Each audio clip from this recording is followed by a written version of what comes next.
Unsnarled, thank you very much for the raid.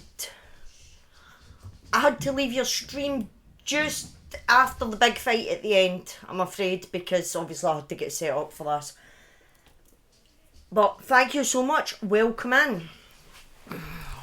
Because I'm not even ready the night. I've been running all over the place like a blue ass fly and it's ridiculous. But, so, how is everybody this lovely Sunday evening? It's actually a really good night tonight. I've got to turn that light down a wee bit though. Right, so.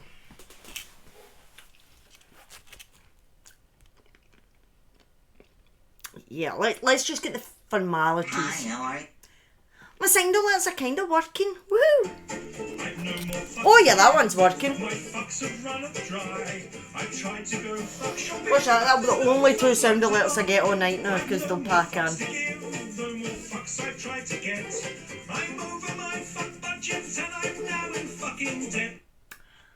Thank you very much, Mr. Modman. Right, so the formalities before we go on the word, because this, I warned you last week, this is a bad one. It took me twice as long to write because I had to keep stopping and just like, gone and looked at something pretty. But, right, so, good evening boys and girls. Before we begin, I must remind you that this story is strictly for mature audiences only. Not suitable for anyone under the age of 18 or for viewers with a nervous disposition. I touched upon it last week and will continue to say it throughout the story. This is a bad one. Okay? If you're new to the channel and you like what you see, then please hit the follow button. It helps support me immensely. If you're looking for any previous stories that I've done, you will find them over on my YouTube channel. I really need to get that set up for a link. Hey Conch, how'd the rest of your stream go? I left at the big fight scene at the end. Well, just after. But if you're watching this on YouTube later on, hi, welcome.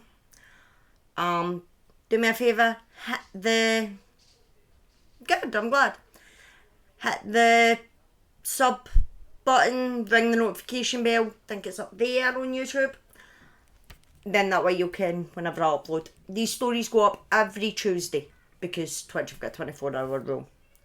So, without further ado, and without any more of me waffling garbage, let's get on with tonight's story. Hey, Purple! Right, so I'm going to try and get comfy because... No, that camera angle I want. There. Yeah, so, alright, try to keep this out light with Bucky. Here we go again. So, over the course of writing this script out, reading this story and getting all this set up, I've learnt two new things. And the first, ask and you shall receive. I'll explain that in a minute. And the second, that I always believed that children weren't evil. You're not born evil, you become evil. You're made evil for whatever reason. I always was of the belief that no child is evil. But once in a while, a kiddie comes along and it proves that while most children are nice, normal, little, happy, smiley, snotty-nosed, teacup humans that are perfectly fine going to live normal, happy lives that wouldn't hurt a fly, there's always an exception to that rule. And I managed to find it. Born May 19, 1870, Albert Hamilton Fish, also known as the Grey Man, the Werewolf of Wisteria, and possibly, but not proven, the Brooklyn Vampire. He is by far the evilest person that I've had the pleasure, and I use the word pleasure immensely loosely, of researching. This man is evil incarnate. And I knew the story, I knew about him, but even I didn't realise just how bad this man was. Now, Captain Spaulding described him in the 2003 Rob Zombie movie House of a Thousand Corpses as masochist, sadist, child killer, and most importantly, cannibal, who enjoyed spankings with nail-studded paddles and stuffing needles deep into his groin for his own sexual gratification. Now, whether that last part is true remains to be seen. We'll find out. But unfortunately, the first part, yeah. The first part most definitely is true. And like I said, ask and you shall receive. Last week I said I wanted a good cannibal story. I've not done a cannibal story in a while. And I had one sitting on my desk waiting on me. So this week I'm going to ask for the winning lottery numbers. Oh, it gets worse. This is the most sadistic son of a bitch to have ever walked the face of the earth. He made Sonny Bean and all the Beanie Babies. Yeah, he made them all look nice. Christy the Clique, he was a nice guy in comparison to this.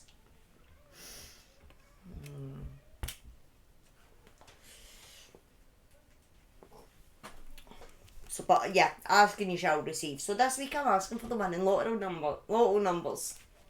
That would be very nice. Thank you very much. I'm never going to ask for fucking cannibals again, that's for sure. But at least this one was near my doorstep. Right. His early life was certainly not a fairy tale. Now, I'm certainly not giving him his excuses, but he was never set up to live a normal life. His father, Randall, a former riverboat captain, why have I missed out the word captain, turned fertiliser manufacturer, yeah, the guy made shit for a living, was 43 years older than his mother. Fish was the youngest of 4 surviving children: Walter, Annie, Edwin, and then young Hamilton.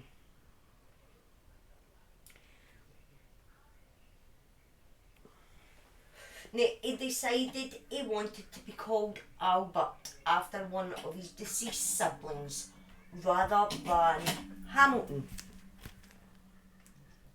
It was to escape a nickname, the nickname of Ham and Eggs, that he got in the orphanage where he spent many of his early years.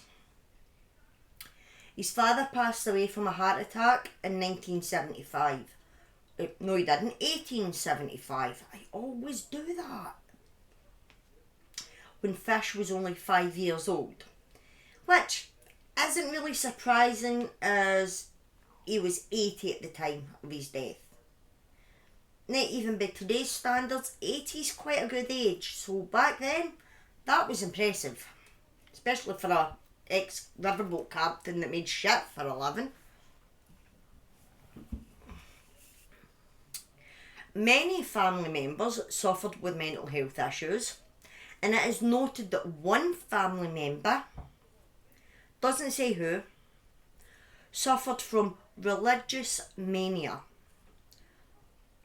which is defined as the state of extreme hyperactivity and fretfulness experienced by religious adherents, often accompanied by religious hallucinations. I have had to look up so many definitions in the past week and a half for this story, so please please, and I will continue to say this, and I put it on Facebook, and I've been saying it all week, if I suddenly drop dead, can someone please message my husband and tell him clear my browser history. On Spud and on my mobile, I use Google and Bing. I need that shit cleared. If I die suddenly, remind my husband to clear my search history, because that looks dodgy as fuck. I would stick on incognito, but I've got a habit of having to go back over pages that I might have lost, so I kind of need to keep it there. Yeah, Religious Mania was a new one to me. I thought it was maybe going to be like Beatlemania, like something fun, cool, but no, it turned out they were seeing saints. Lovely.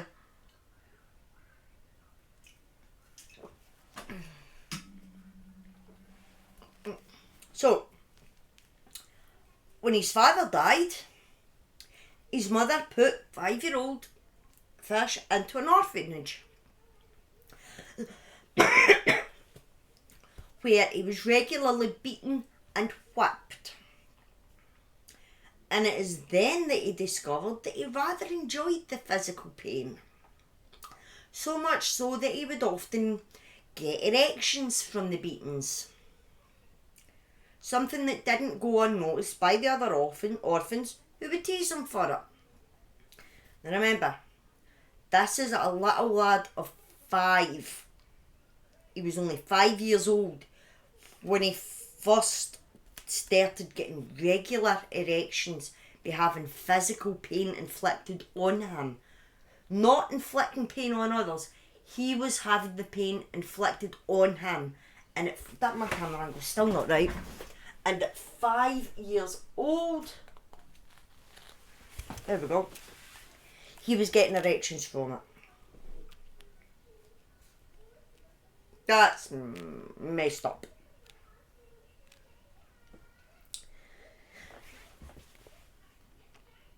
Oh. Yeah. Oh, I've learned a whole lot of new words for this one.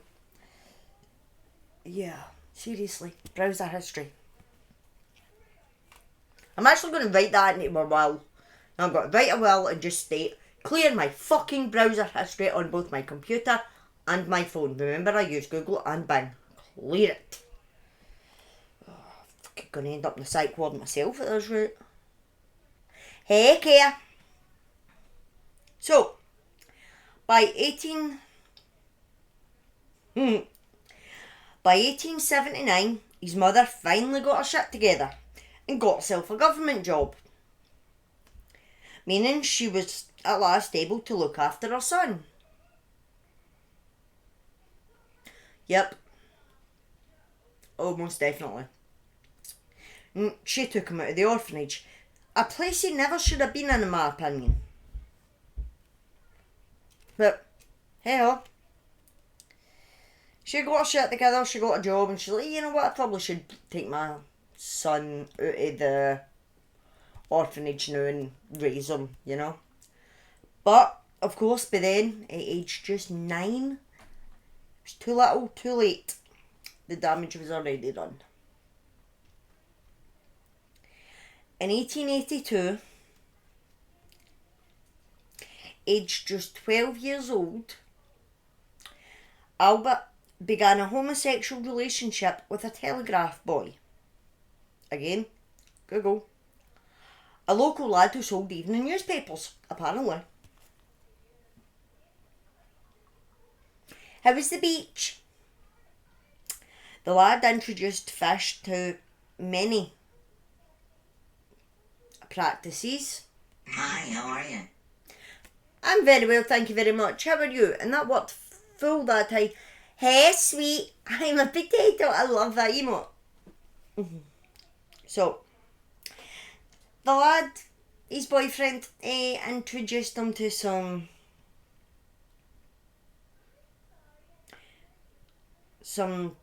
practices, such as drinking urine for sexual gratification,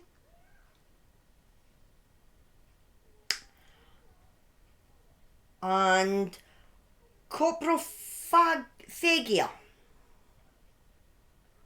coprophagia. My poor search history. Which is the really formal name for getting your kicks from eating shit. Not metaphorical shit. They were literally eating shit. 12 years old people. Boy should be able to count what bits and pieces of fur, let alone getting his jollies, getting beaten up and drinking piss and eating shit, but never mind. He also began the practice of regularly shoving wool doused in lighter fluid up his anal cavity and setting it alight.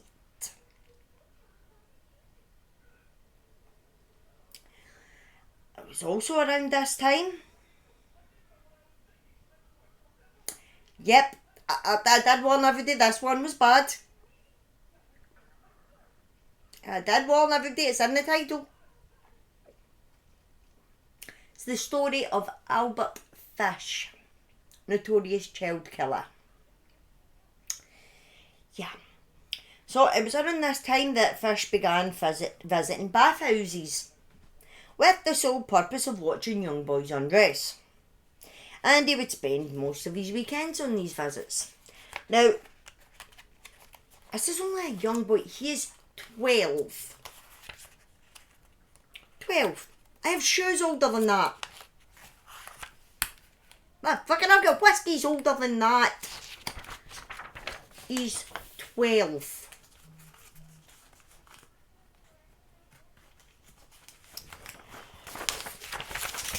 I know they say that you can't always blame the parents, but maybe if mummy hadn't lost the fucking plot and started...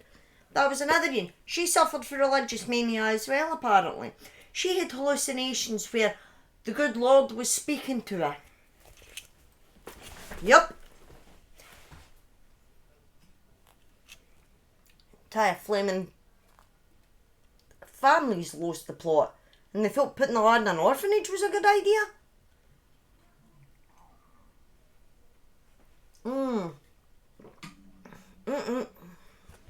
That backfired. Now, in 1898,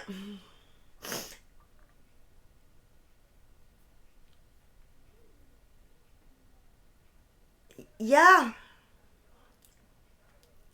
except, oh mind you, no, I was going to say at least Carrie didn't kill kids, but I mean technically she did, but there were high schoolers that were mean to her. So, yeah. But yeah, it's just the full family gone. In 1898, Fish worked as a house painter. And he continued molesting children, but he took a liking, particularly to boys under the age of 6. He liked pre-teen boys. Later, he was taken to a waxworks museum by a male lover, where he became fascinated by an exhibit there. It was a bisection of a penis. Which in turn became a morbid obsession with castration, to the point that during a relationship with her mentally retarded lover, and just for the record, this does come up a few times throughout the course of this story, that is the words that were used to describe, so I haven't changed them.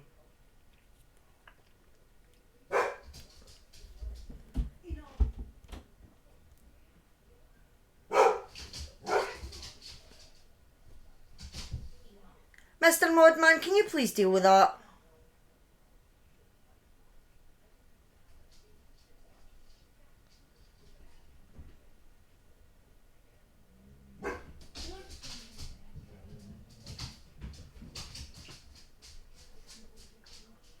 Thank you. Now that little incel is out the way, let's continue. Really? Incel stalker age 33 is now following. He's also banned.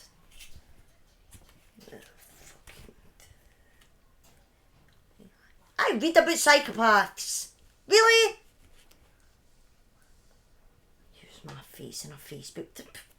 Go away. Let me get back to talking about my serial killers sticking burning wool up their asses. Sorry.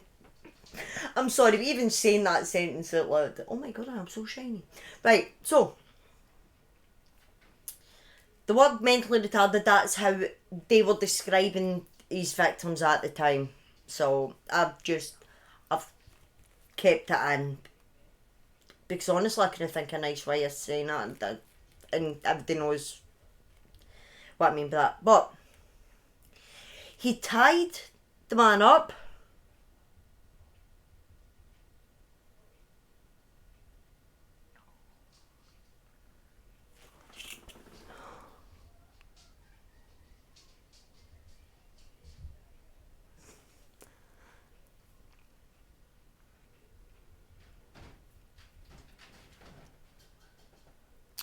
Mr. Modman, can you see that?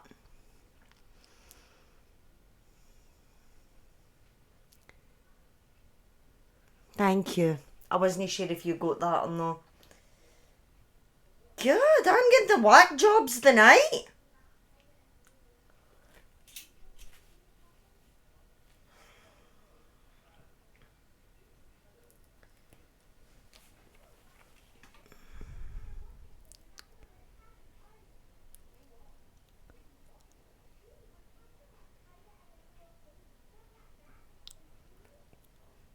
Why is it still showing me the messages?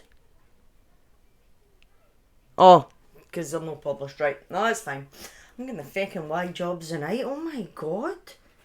Jesus, that's what happens when you do a bloody show about serial killers. At least these ones are speaking English, I suppose. Oh my god. Right, so he tied his boyfriend up. Right, let's try and get back to this. So he tied the man up and attempted to castrate him. The poor man was obviously terrified. And luckily he managed to escape. And I'm sorry I shouldn't laugh, but all these nut-jobs keep coming into my chat. My poor mod. He's going to be rushed off his feet tonight. Oh. Jeez.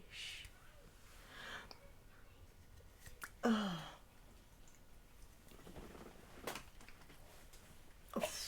Right. Regular. Sorry. I'm on cans tonight, so I need my duffer to open them.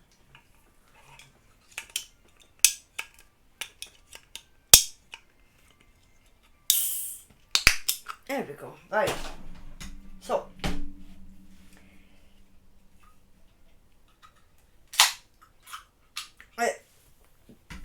The young lad was terrified, made a break for it. He got away. Luckily.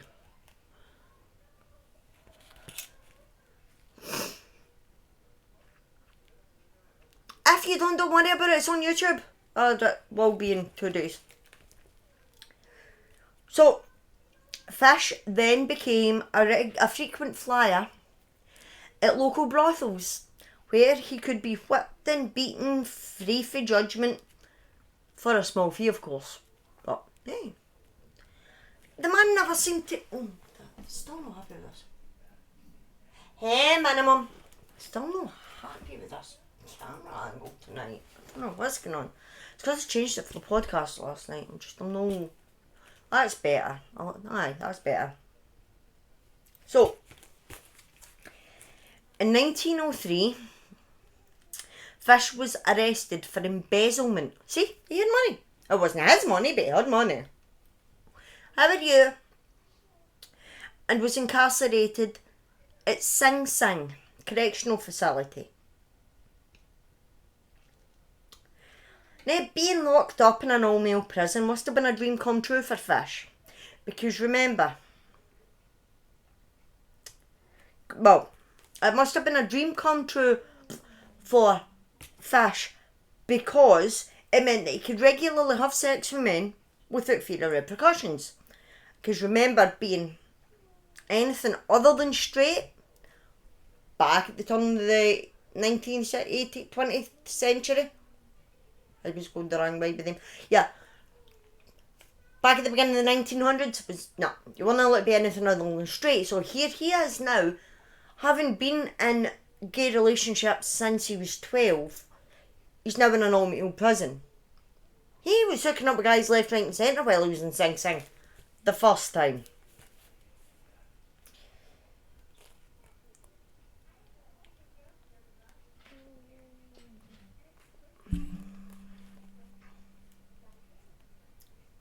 In January in 1917, his poor wife, remember her? Yeah.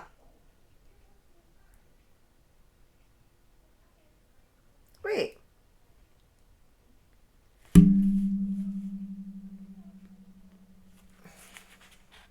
I think I've missed a page out.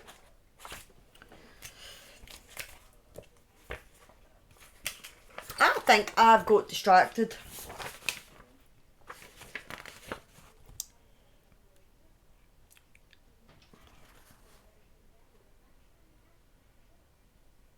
Oh no, I can what happened. I missed a paragraph when our first dodgy one came in. Sorry, I'll quickly catch you up. 1890, he gets married, an arranged marriage that his whack jobby a mother set up to a woman 9 years younger than him, and then moved to Washington where he would become a male prostitute. It's also at this time that he's believed to have started raping young boys, a crime that he continued while he was married. The couple would go on to have 6 children together. Albert, Anna, Gertrude, Eugene, John and Henry. There, sorry. That was because all my whack jobs started joining in and I missed a paragraph. Good job, this is 6 pages long. So, January 1917. His poor wife has decided that she's had enough. And she left him for the handyman that lodged with the family. Let's be fair for a wee minute here. With a husband like Fish, is it really only a woman that lets you sought comfort in the arms of another man? Not really. No, can't blame the woman. I mean, after all, she was pretty much forced to marry a monster that was 9 years older than her when she was only 19. She bore 6 of his children. I mean, I'm honestly surprised she lasted 19 years. That's half her life. But poor Albert. Poor Albert. This rejection, it was too much for him. He couldn't cope. He was heartbroken. He flipped a switch when his wife left him. And he began hearing voices. No just any voices, not that. No. Nowhere can I find whether or not Albert... No. He never harmed his own children. Or further on he would remarry, he would have stepchildren. He never technically harmed them to the extent that he never molested his children or his stepchildren. He would make them spank him with paddles with nails in it and things like that, but they got away from him and they vanished. So they must have turned out alright because, yeah, they're still a wee bit messed up, but there's no record on them, so they couldn't have turned into...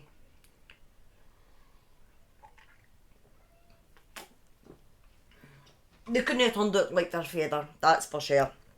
So their mum, obviously, the new boyfriend and the mum, they did alright by the kids, so...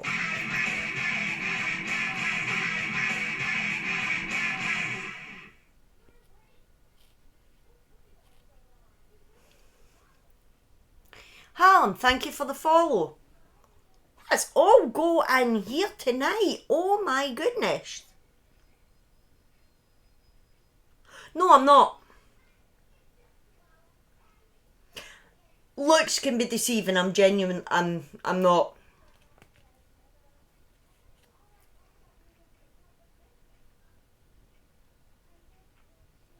Yeah, his kids were fine. But obviously there was a couple of incidents. But yeah, no, he loved these kids. With the exception of the paddle, he was actually, for what I can gather, when he was with these kids and his stepkids, apart from the odd instances, he was by and large a decent enough dad. Which, yeah. But, so his wife's left him, and that loose screw that he had came undone. He's hearing voices. Now, I can't tell if he's religious at all, but he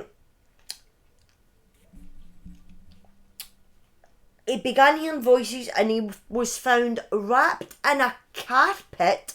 It says carpet, but I'm assuming they're meaning maybe a big rug or something. Like a full carpet's maybe pushing it, you know. But saying that he was doing what John the Apostle had told him to. Okay, Albert. Yeah, you believe that, mate? Yeah. He's now buying into this religious mania that I'd never heard of. So, yeah. As if he's not getting enough going on without dead apostles telling him to kid on he's a wizard and put a carpet on as if it was a cloak. I don't know what he was doing with the rug. I don't know. But that's a guy that shoves wool up his backside and lights it, so anything's possible. And let's not forget about what he eats and drinks. Trust me, my browser history ain't forgetting that. So, now we know that Fish had been assaulting children and young adults. That's what it was. It was Aladdin's magic carpet. That's what it was. He was on his way back over to Persia in it. Aye, there we go. Maybe it was a Persian rug. Maybe he was trying to be the Prince of Persia. I'm going off on a tangent. But seriously, who does that? Did he think he was Merlin? Oh, it makes no sense. But yeah, we know that he'd been assaulting children and young adults pretty much his whole life. But his first documented attack wasn't until 1910. Now, bear in mind, we found most of this out after he was caught. So, now, he attacked a child by the name of Thomas Bedding in Delaware. This guy gets a boot, okay? After this attack, he would go on to stab a mentally retarded boy in around 1919 in Washington. So, his attacks, they're random to an extent. And they were spread out that much that nobody ever put two and two together. They couldn't connect them to him because they were happening all over the place. Delaware, Washington, we got the Bronx at one point. It's just so spread out. It's unlikely for folk to think, wait, maybe it's the same person doing this, even though the victims are pretty much identical to one another.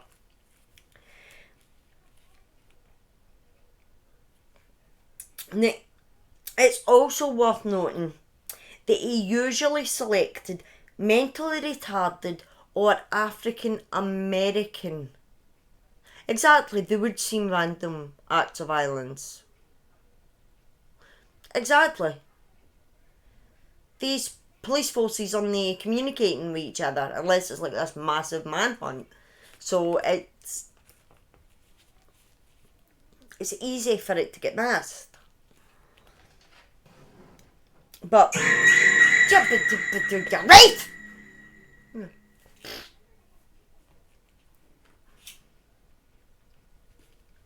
So his victims were mentally retarded. Yep. Or they were African American. Yeah, I'm butting my hoop, Ruth. As he believed that no one would miss them. So, on top of being a sadistic piece of shit, he was also a racist and an ableist. What a great guy. Now, why would his wife ever have left him? I don't get it. Why would she leave such a great guy?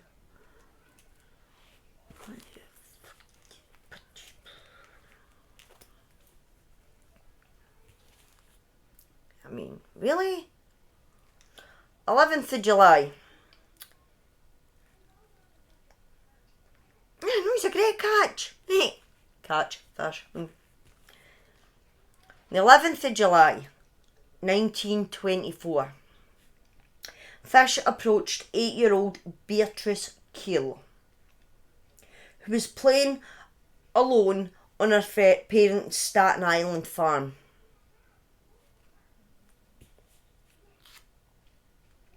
He offered the young girl money to help him look for rhubarb in a neighbouring farm. But his mum came out, saw this creepy, tall, skinny, grey-haired man talking to her little girl, and she chased him off. He returned later that evening, broke into the family barn and was planning on sleeping there, when the father, Hans Keel, caught him and again hunted him. Get the fuck away from here. On you go, creepy old so-and-so, go away.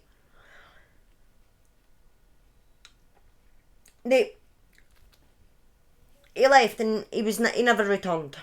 So little Beatrice was saved because of her parents' quick thinking and probable trust issues. And let's be fair, if you've seen a picture of Albert Fish, you'll understand why just looking at him the parents didn't trust him. He was a creepy son of a bitch. He really was. Tall, skinny, thin, grey beard, tash.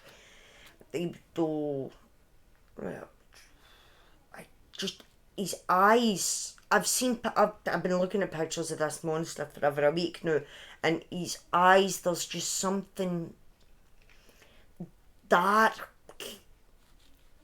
you know, almost, yeah, his eyes are almost dark and empty, and, sorry, I don't know if this will work. I cannot get.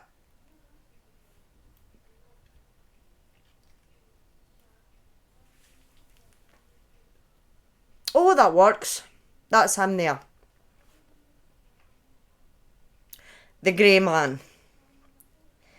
But there's just something about his eyes. They're just. Yeah.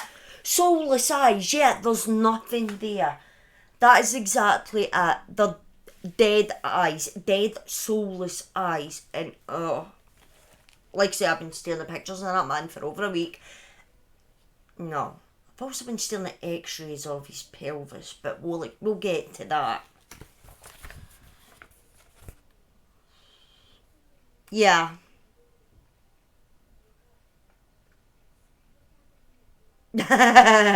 No, it's no. Right. I need to fix that. I'm just getting asterisks. I need to fix that.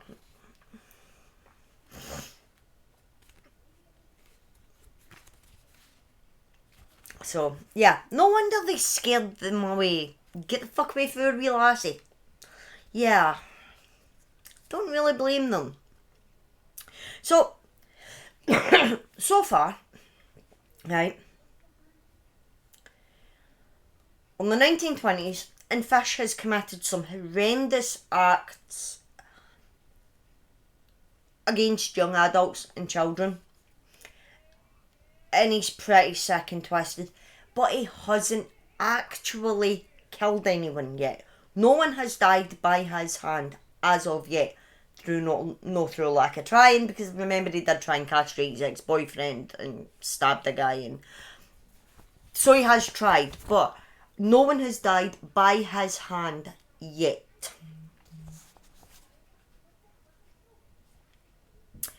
But I think you could call that more luck than anything else. But that was about to change. On the 25th of May, 1928, 18-year-old lad by the name of Edward Budd put an ad in the classified section looking for farm work. Unfortunately for Edward and his family, Fish saw the ad and answered. He visited the Budd family home under the pretense of hiring young Edward. Now, the now 58-year-old Fish introduced himself as Frank Howard. Howard was in fact Fish's middle name. His birth name, Hamilton Howard Fish.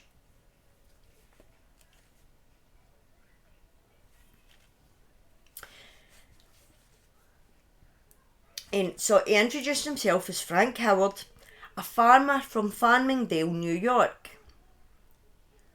Once in the family home, Fish met Grace Edwards, 10-year-old sister.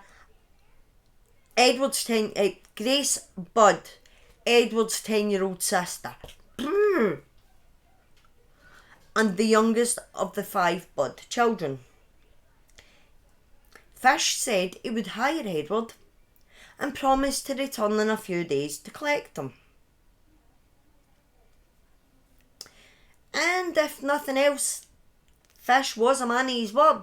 He did return a few days later. When having gained the trust of the family, he was able to convince them to allow little Grace. Thank you, Wraith.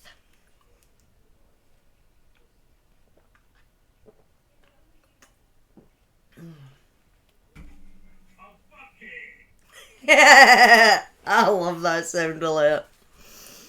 So he was able to convince the family to allow little Grace, little 10-year-old Grace, who,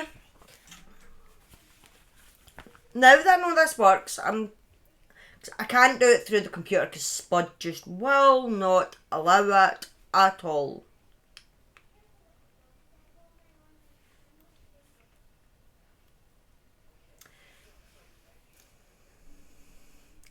That is little Grace, little 10-year-old Grace Budd.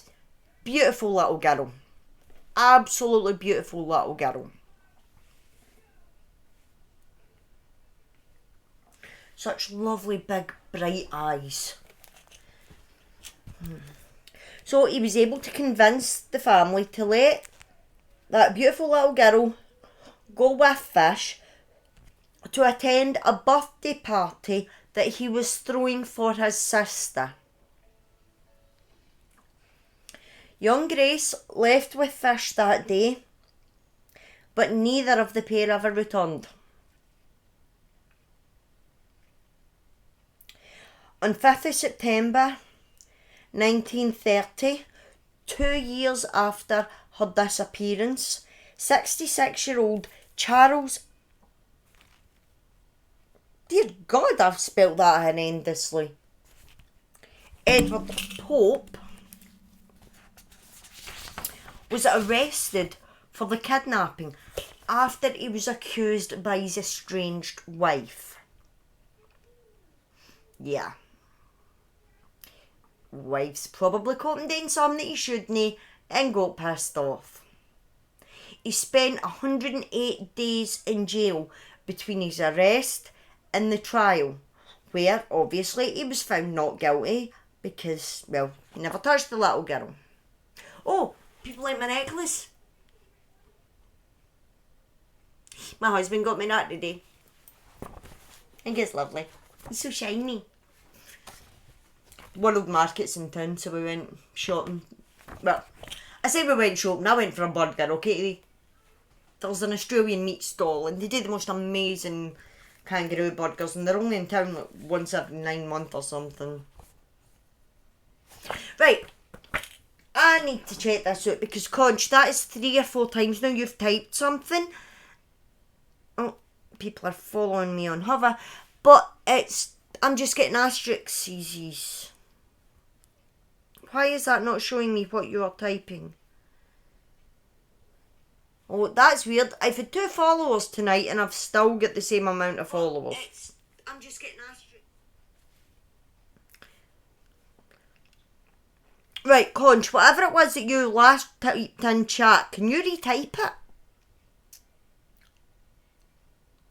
Yes, I'm watching myself. Because I don't know why, but that is not coming up. Yeah, no, I'm still getting asterisks. What the heck? This is an 18 plus channel. My settings are quite tame.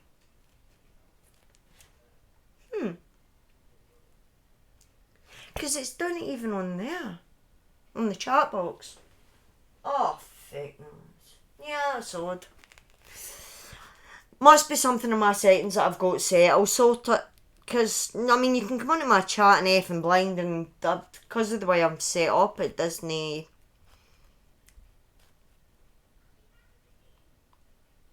Yeah, aye, you're doing that to mess with me because I've had weirdos popping in and out all night. Yeah, all the nights for them to pop in. Then I had somebody drop in, drop me a follow, asking for my settings and then unfollow me again and bugger off. No, I'm not. I'm working. There's a distinct difference. Right. So, the guy was released because obviously he never touched the wee lassie because we know what happened to her.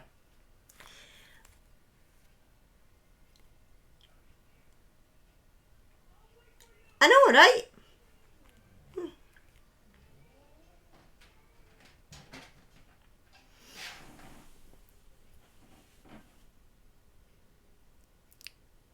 Ah. Oh, yeah.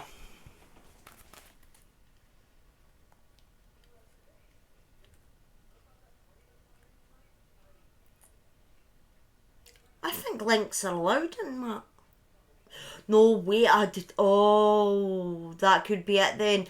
I think it's only mods and editors that can post links in my chat because I had issues back at the beginning.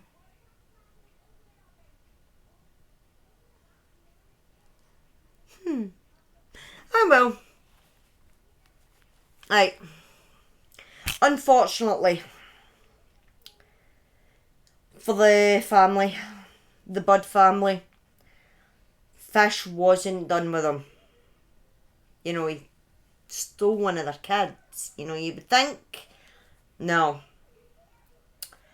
He was about to do something that would secure his place as one of history's most evil child killers. 7 years after little Grace vanished in November of 34. After she vanished in November of 34, an anonymous letter was sent to the girl's parents, which eventually led police straight to Albert Hamilton Howard Fish. And now I have the misfortune of reading out the letter in full, including spelling and grammatical errors. But please be warned, it is very graphic and not for the faint-hearted. But this is the actual letter that Albert Fish wrote to the parents of little Grace Budd. Dear Mrs. Budd, in 1894, a friend of mine shipped as a deckhand on the steamer Tacoma, Captain John Davis. They sailed from San Francisco for Hong Kong, China. On arriving there, he and 2 others went ashore and got drunk. When they returned, the boat was gone. At that time, there was famine in China. Meat of any kind was from $1 to $3 per pound. So great was the suffering among the very poor that all children under 12 were sold for food in order to keep others from starving. A boy or girl under 14 was not safe in the street. You could go in any shop and ask for steak, chops, or stew meat. Part of the naked body of a boy or girl would be brought out and just what you wanted cut from it. A boy or girl's behind, which is the sweetest part of the body, and sold as veal cutlet, bought for the highest price. John stayed there, so this is exactly how this is written. John stayed there, so he acquired a taste for human flesh. On his return to New York, he stole 2 boys, one 7 and one 11. Took them to his home, stripped them naked, tied them in a closet, then burned everything they had on. Yep. It gets worse.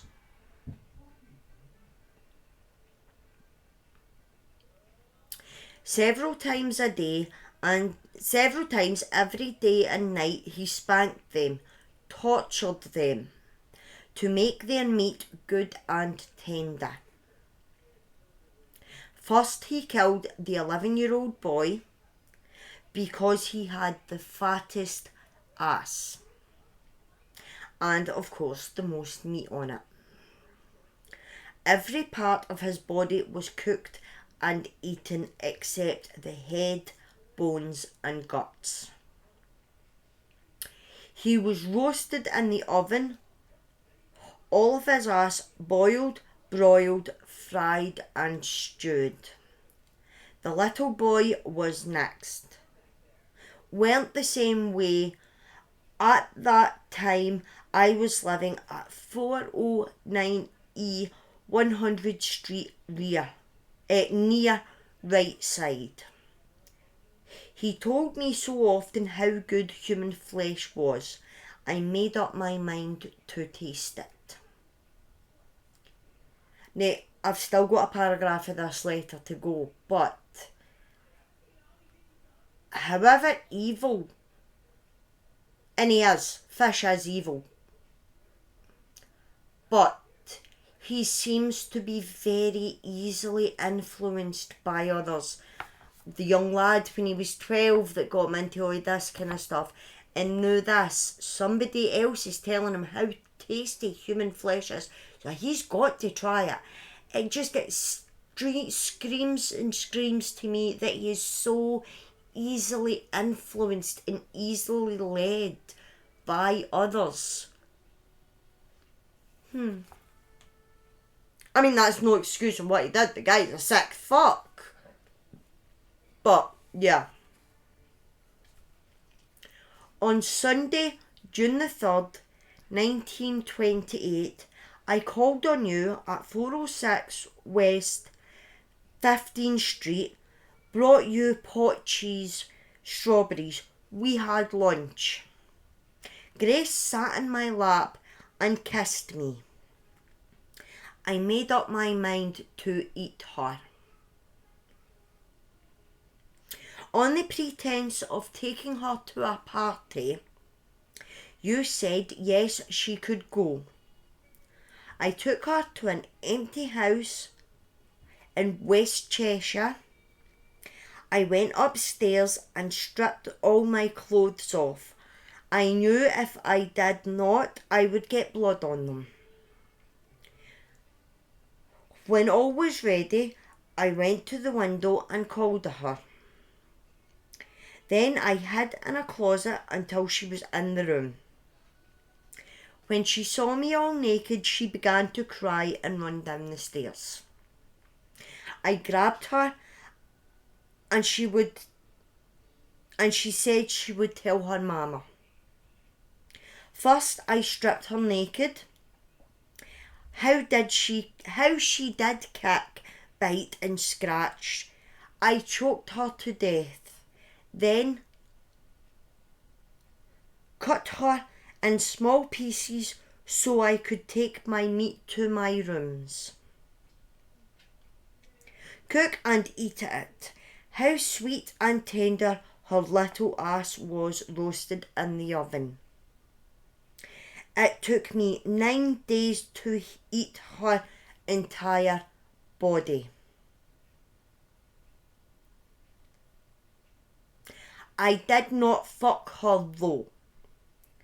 I could have had I wished. She died a virgin.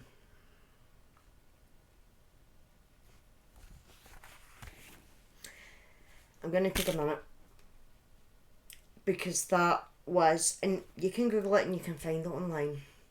That was a legit, and the stuttering and the stammering and the grammatical errors that I was making there, that wasn't me with my speech impediment. That was how that was written, because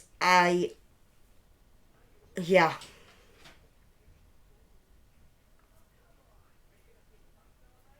Here's Spiral, but I just copied and pasted it straight, word for word, perfect.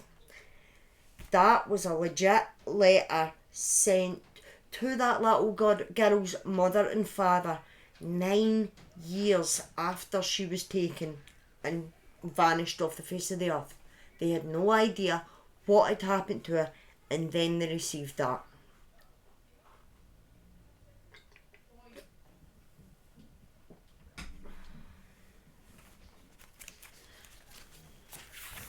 Luckily, I know, how can I say that after reading that?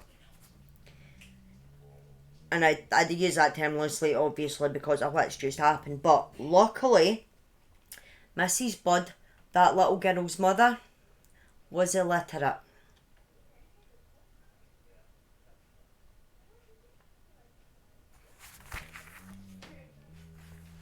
Oh, he did. We'll get to that. Don't you worry about that one. He most certainly did. But Mrs. Budd was illiterate and was spared the ordeal of reading what had happened in her daughter's final moments.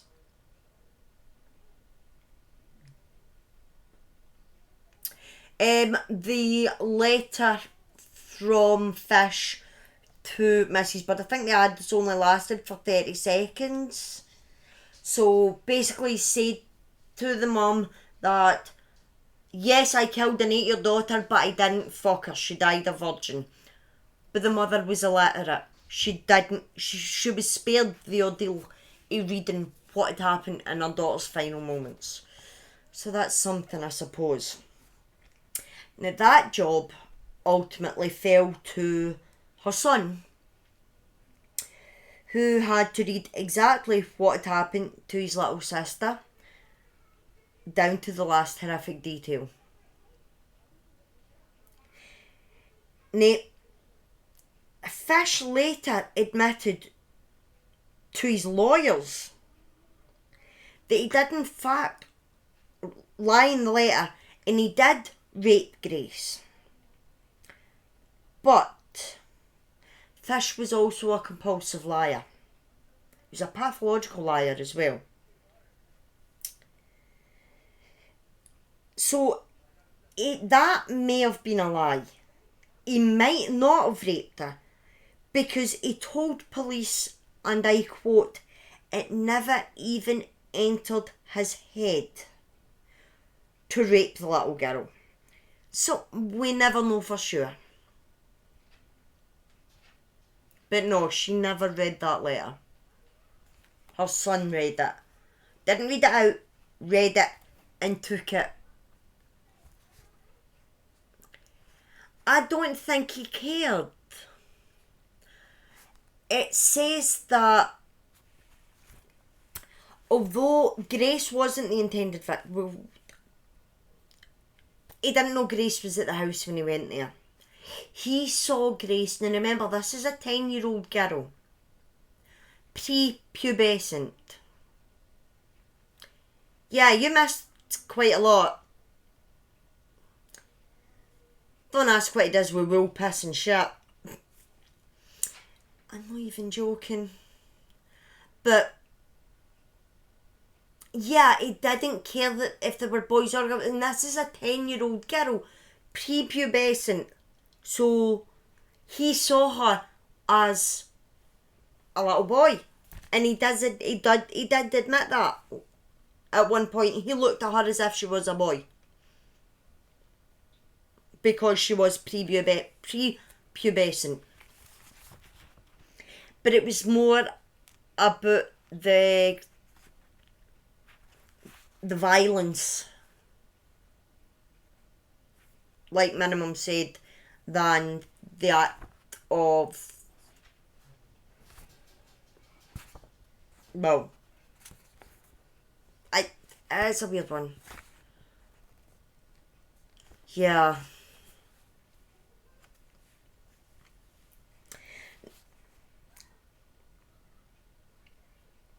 But we don't know if he raped her. We'll never know.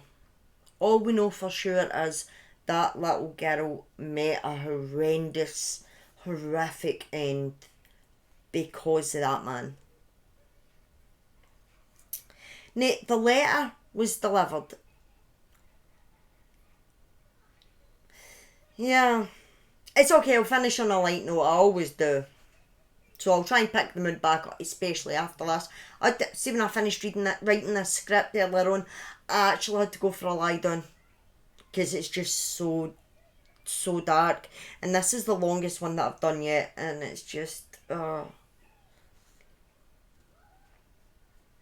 I'll need to decompress after this one. But it was sent in very distinctive stationery. With the letters NYPCBA.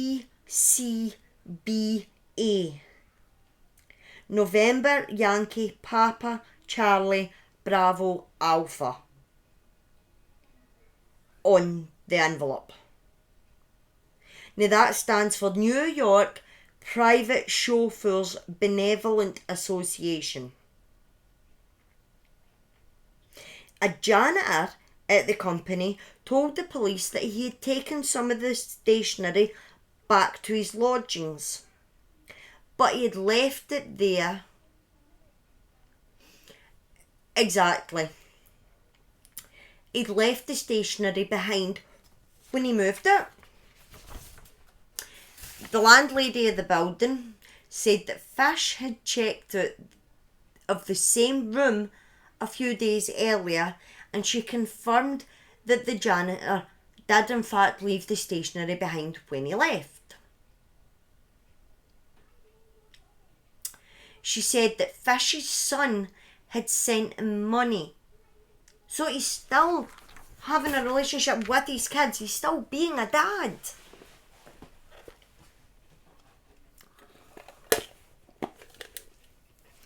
Now, I'm going to stop for 2 minutes and roll myself a wee ciggy. But, so he is still in touch with his own children. It's just other people's he can't be trusted with, it would appear. Sorry, children and stepchildren.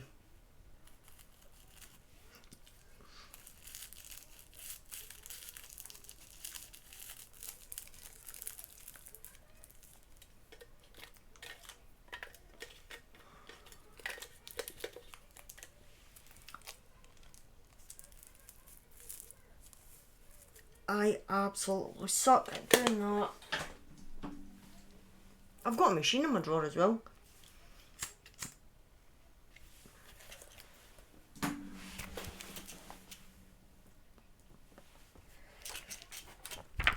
Right, so Fish's son had sent him money and he had asked that he hold her to hold his next cheque for him. So now it was simply a case of waiting for him to return. He's got money, waiting on him, he's going to come back. William F. King was the lead investigator. Detective William F. King was the lead investigator in the case. And he waited personally outside the Fish's room until he returned.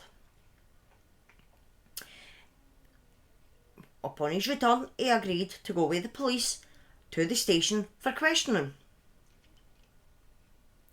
But once the pair got to the door that leads to the street, Fish lunged at the police officer with a razor in each hand. Fish clearly knew the game was up, but he was not prepared to go down without a fight. However, he kind of picked the wrong guy to have a fight with, because he was quickly disarmed. King dropped him like a sack of spuds, by all accounts. Quickly disarmed him and arrested him and took him in for questioning. Fish never even attempted to deny killing little Grace. No, it was me, I done it.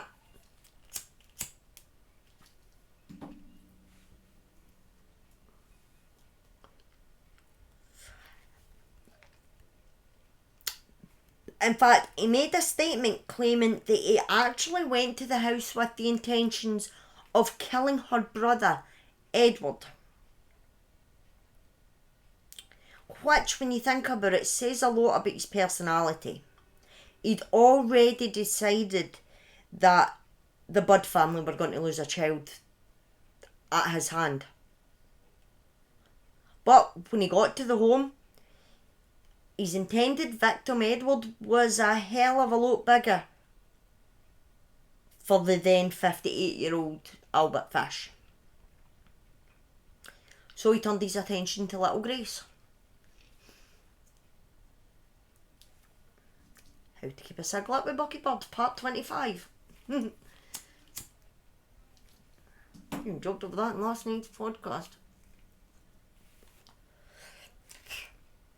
After his arrest, more gruesome things were discovered about the life and crimes of Albert Hamilton Howard Fish. And I'm continuing to use his full name because he fucking hated it. Yes, and there's still more to come. Unfortunately. I told you the day in the car, this is the worst one I've done yet. I told you that this afternoon. This is the worst one I've done yet.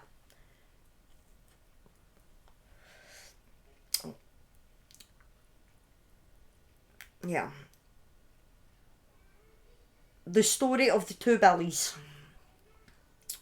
On the 11th of February 1927, Billy Gaffney and Billy Beaton were playing outside of the Gaffney family apartment.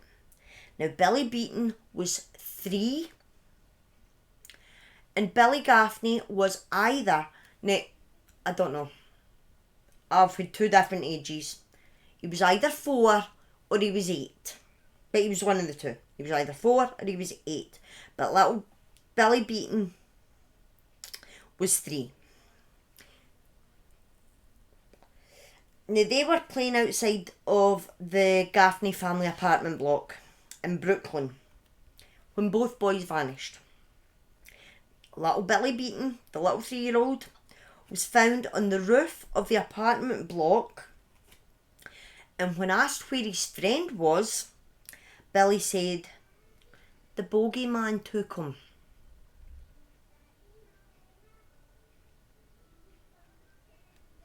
Well, don't worry, this bogeyman's dead. He died.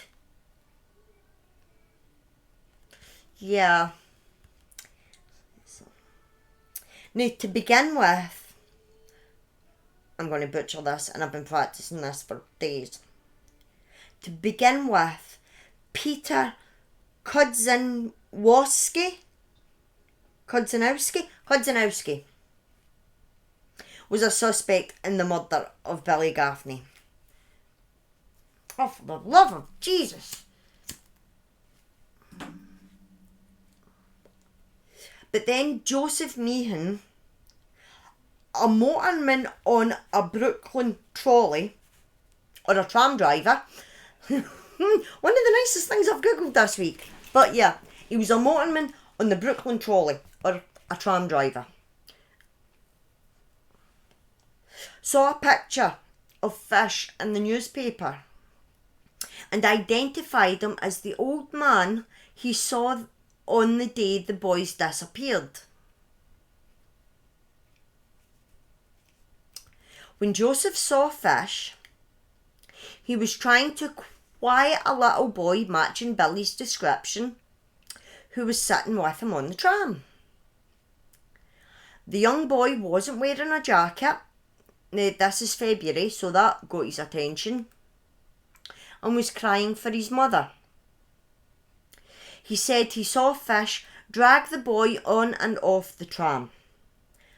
Billy's body was never discovered.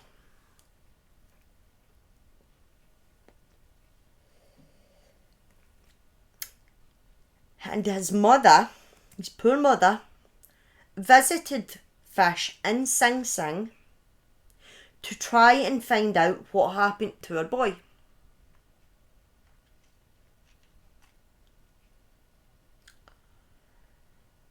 And you were right not to like where this is going, Spiral. Fish confessed.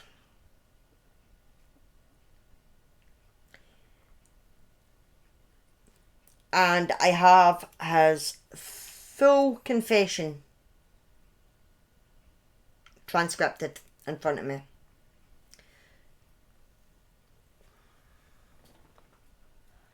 And again, I kind of figured you meant him and no Jim, don't worry about it. You probably ate Jim as well, if he was given the chance.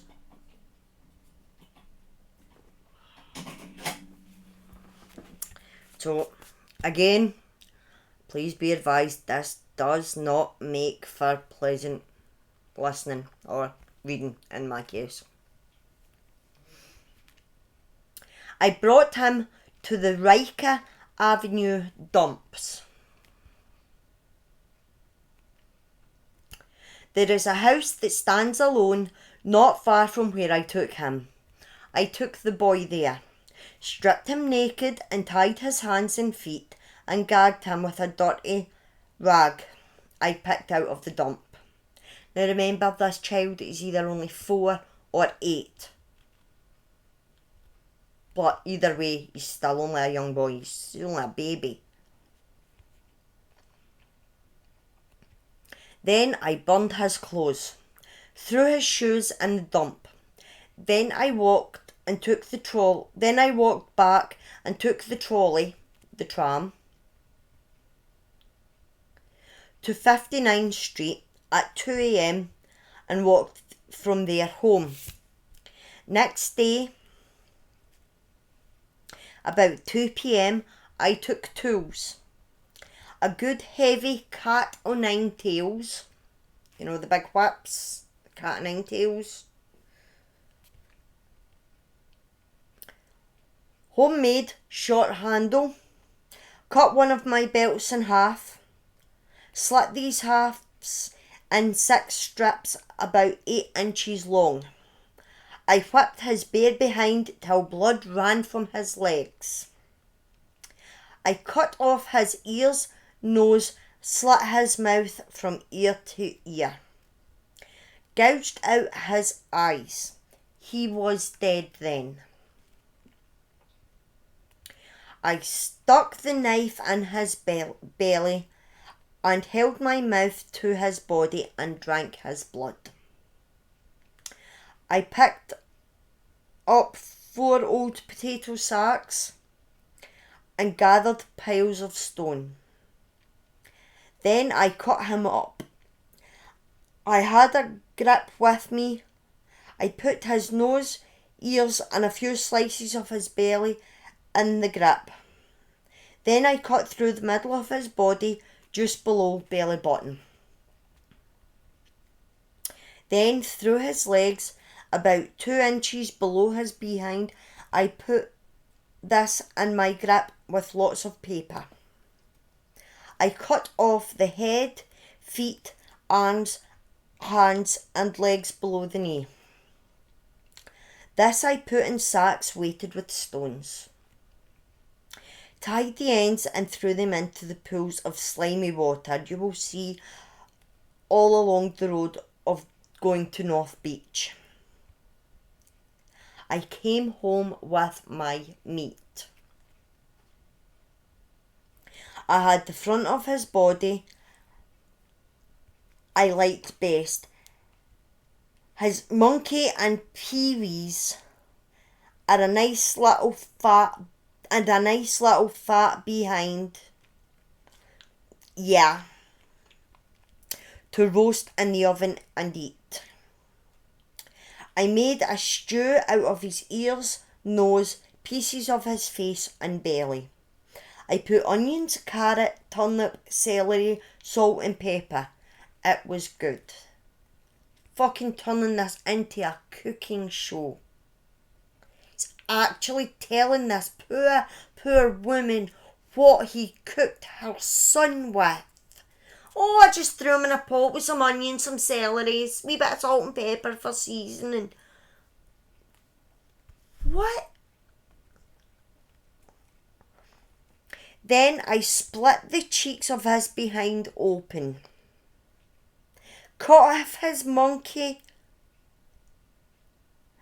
and peewees and washed them first. I put strips of bacon on each cheek of his behind and put them in the oven. Then I picked 4 onions, and when the meat was roasted about a quarter of an hour, I poured about a pint of water over it for the gravy and put in the onions. At frequent intervals, I basted the behind with a wooden spoon. He's actually giving her fucking cooking instructions. Now, I'm sorry, but no. In about 2 hours, it was nice and brown, cooked through. I never ate any roast turkey that tasted half as good as his sweet little fat behind did. I ate every bit of the meat in about 4 days. His little monkey was as sweet as a nut, but his peewees I could not chew. Threw them in the toilet.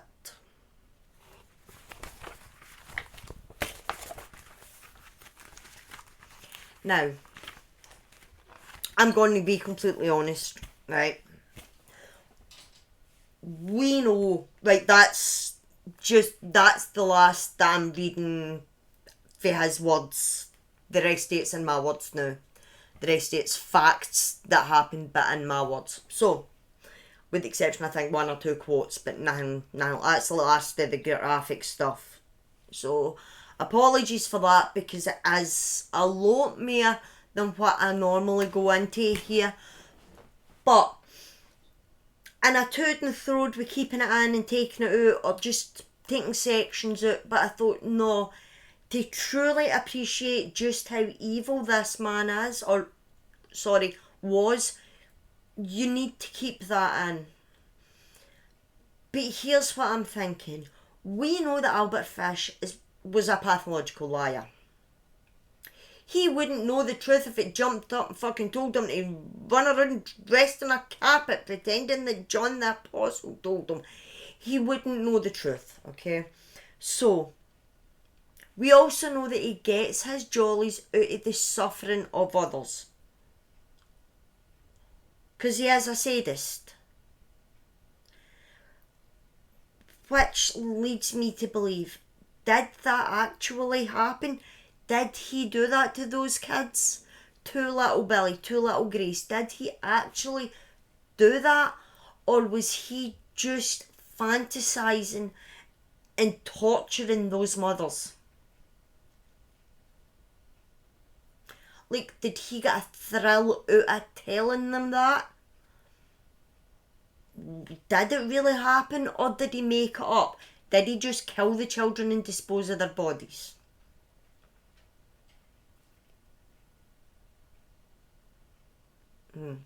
Because here's the thing, right?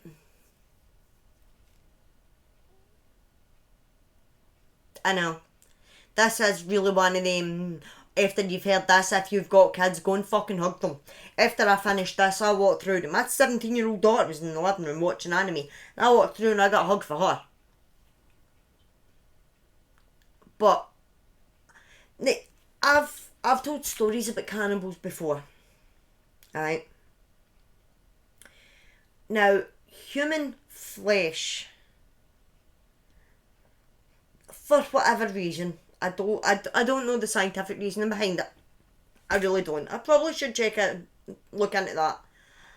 But human flesh is addictive. It's got some addictive properties. I don't know why, but as we discovered with the Sonny Bean and well, for yous, yeah, for us it was in March. So, would he have been able to just only the two with such a there's that.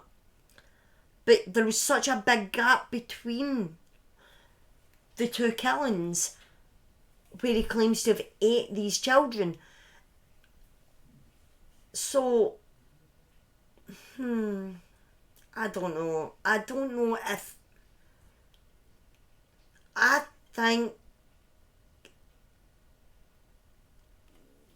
this is also true. There could be more victims that we don't know about.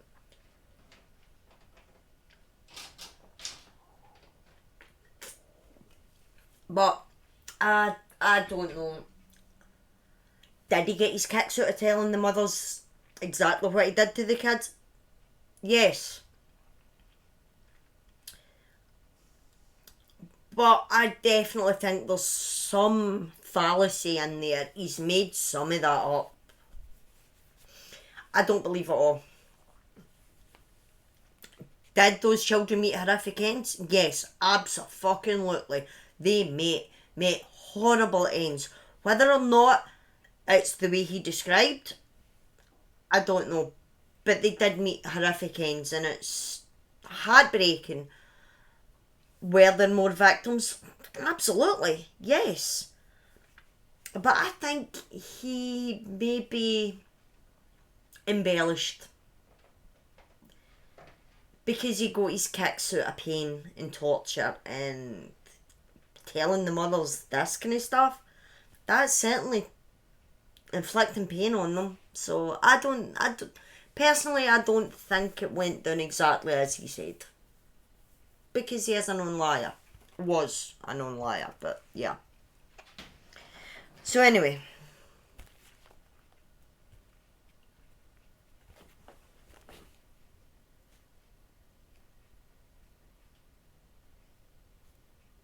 Yeah, but he was already insane before he started eating the human flesh.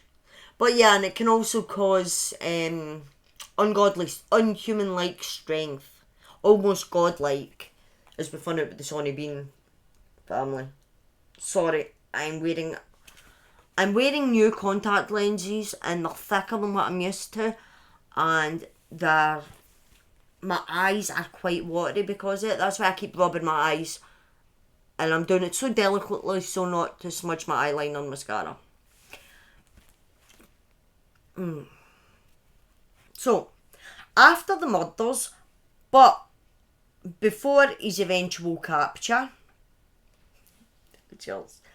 Not, I was diagnosed recently with astigmatism, so my new contact lenses have got the filter on them to help with that, but it makes them like 3 times as thick as normal, which when they're in I can't feel them. It genuinely doesn't feel any different, but they do make my eyes water because I'm still trying to get used to them. So, but I refuse point blank to come on stream with glasses on. I have my glasses, I love my glasses, and I wear them day to day, but I'll not wear them on stream. How's that for vain? It's literally the only thing in my life that I am vain about. It's my glasses. I hate wearing them in front of people.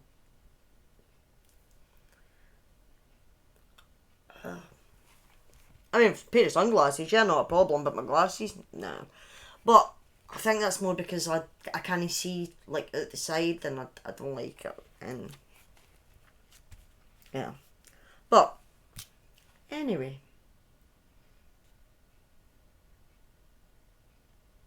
and see, I've got really sensitive skin, and I'm allergic to the nickel that's in glasses. So when the top layer of the plate and the metal frames comes off, I break out along here and along the bridge of my nose.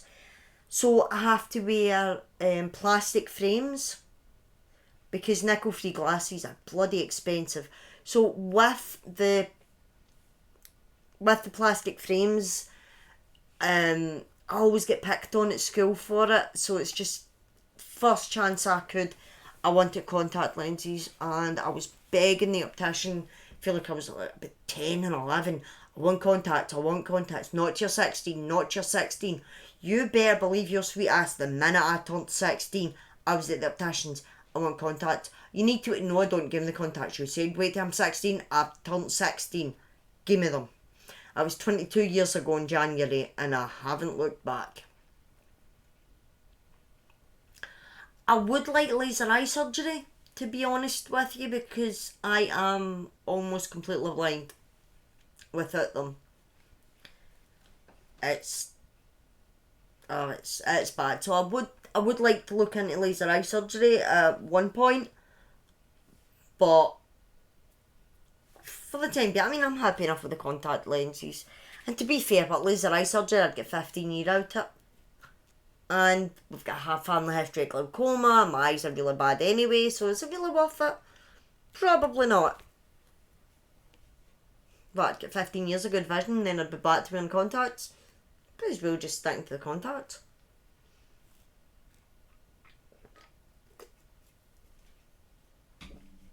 But no, I wear my glasses like when I'm just patting about the house or when I'm typing up and stuff like that, just to give my eyes a rest. Right, so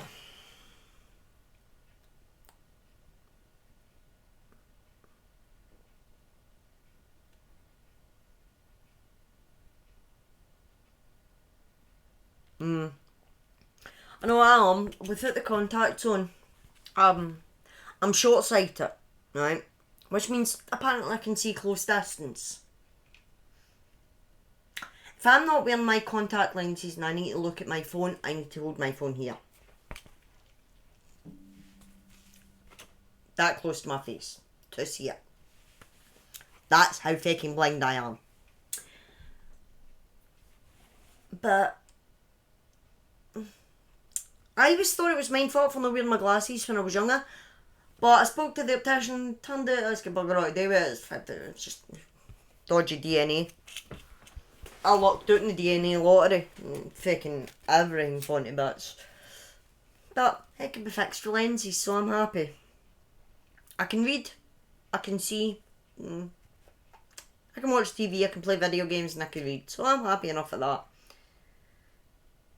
And putting makeup on my glasses is really difficult as well. And because I'm like totally blind without them, that's why when I'm streaming the contacts go in. It just makes it so much easier all round. But, aye, so, after the murders, but before his eventual capture, our fish, he was a busy boy. Now we know he married, he had 6 kids, and she ran off with the handyman. 6th of February, 1930, he remarried. This time to a woman by the name of Mrs. Estella Wilcox. The marriage lasted a whole week before they petitioned the court for divorce. 1 week. Yeah. Sad. I used to put my makeup, I used to be really bad for it and I would wear it constantly on stream. But now, I mean, I wasn't wearing it in the podcast last night. In fact, to be fair, I think I'd only had it taken it off the night before, about an hour or 2 before we went live. So I was like, I'm not putting it back on to hell with that. Or if I'm sitting just gaming on stream, I'll not bother with it then. But because I'm doing this, I look ill. Like when I'm on playing a video game, you're more concentrating on the game than you are on me, so you don't really notice it as much. But without the makeup on and with the dark hair, I look pale as shit, which for a goth is brilliant. Great look, but yeah, just so I tend to put the makeup on so I don't look like I'm ill. God, yeah, and Lysat's sister over here. I'm that pale, I look like a vampire. But, so, he remarried for a week. I don't know what happened. But, filed for divorce after a week. In May of 1930, he was arrested for sending an obscene letter to an African American woman who answered an ad looking for a maid. So she was trying to get a job and he sent her an obscene letter. So he got put in jail for that. Like, really? You're not learning much here, are you, mate?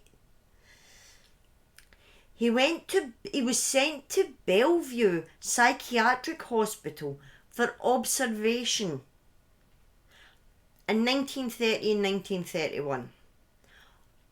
Several times over the course of the 2 years. So it's not consistent. It was several times over the course of 2 years. He was admitted for observation. And that was following his arrests for various obscene letters and stuff. So, he is known to authorities, right? And his mental health has already been called into question. So, it makes you think, why wasn't more done to keep him off the streets?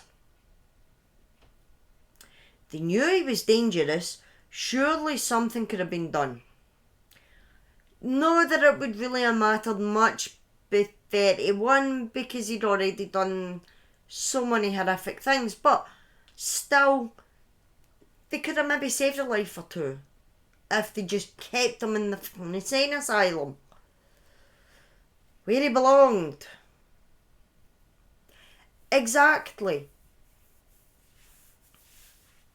He was clearly a danger to the public, so why they never kept him is Why did you die when you go free to go away and kill more kids?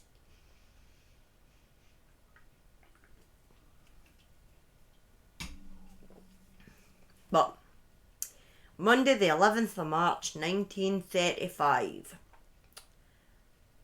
and Albert Fish goes on trial for the premeditated murder of little Grace Budd.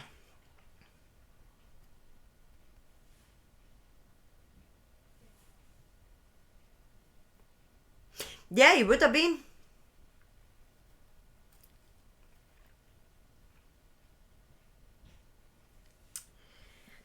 The trial lasted 10 days. Fish pled insanity, claiming God himself was telling him to kill children. There's that religious mania again. God himself is telling this man to kill innocent children. No bother there, mate.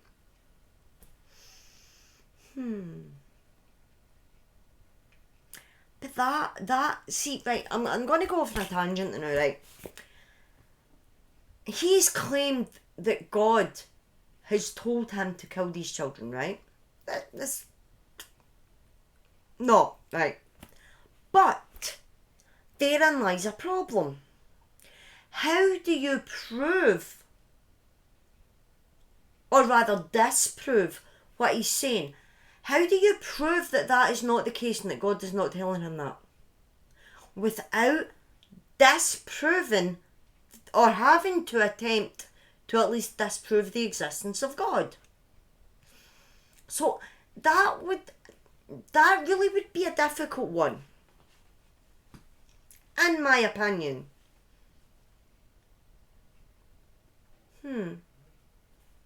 Makes you wonder that. But that was his defence. Wasn't me. God made me do it. Right. Several psychiatrists testified about Fish and his sexual fetishes. And that is when the full extent of this monster's depravity came to light. Educational part of the show, folks. Let's learn new words with Buck. If my Google's got to find out what these words... In fact, no, I use Bing for this. If my Bing has got to find out what these words mean so that I know what these words mean, then I'm going to tell you what these words mean.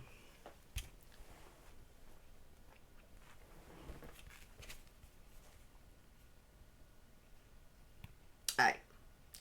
Turns out he was into all sorts of messed up shit. Including, but not limited to... I've always wanted to use that in a sentence.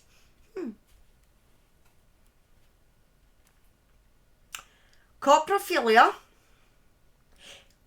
which is defined as eating feces for sexual pleasure.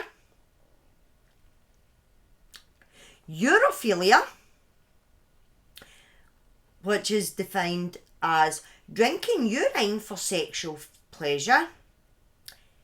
Paedophilia, which is defined as sexual attraction to minors. And masochism, sexual pleasure from one's own pain or humiliation. And who said the crazy little Scottish goth bird isn't educational? There's new words for his people. Well, I mean, we all knew what paedophilia was, but the other ones are new. Now, there was an argument in court as to whether or no these things, however messed up, meant that he was insane. Just because he likes these weird things, does that make him a nut job?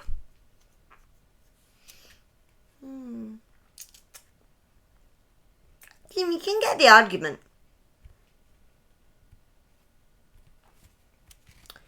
Now, the chief expert for the defence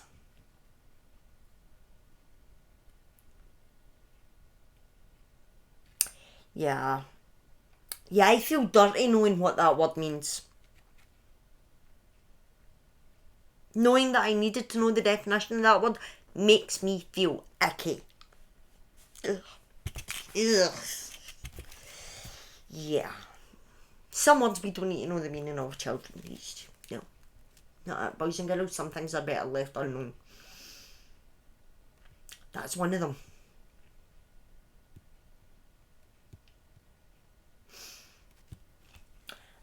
Not necessarily spiral, and you'll see what I'm meaning in a minute.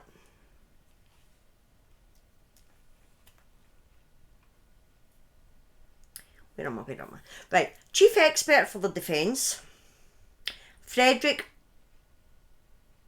Wertham, stated that Fish was insane.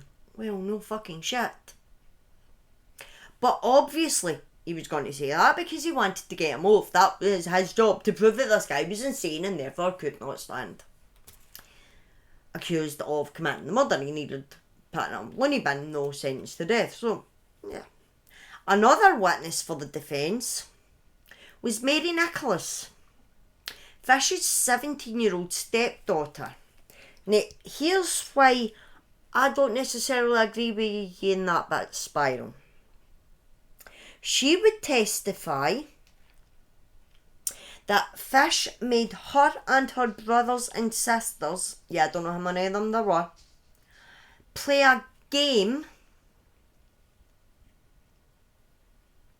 with overtones of masochism and child molestation.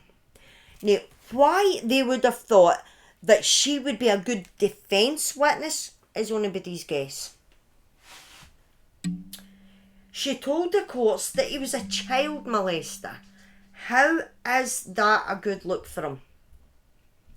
Like, seriously, did they not want to get their client for not guilty? Because it seems to me as if they were not acting in the best interests of their client with that one. And they were actually trying to get him locked up. Which, to be fair, isn't that great a business model, but morally, it's probably the right thing to do.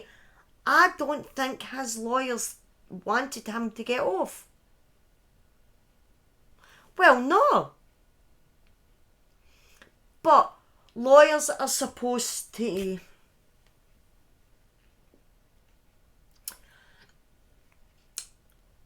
try and get the best outcome for their client. He was pleading not guilty by reason of insanity. I did it, but God told me to do it. Now, surely getting people in that prove that that's maybe not necessarily true. I think his lawyers set him up for a fall. I don't blame them for doing it. Yeah.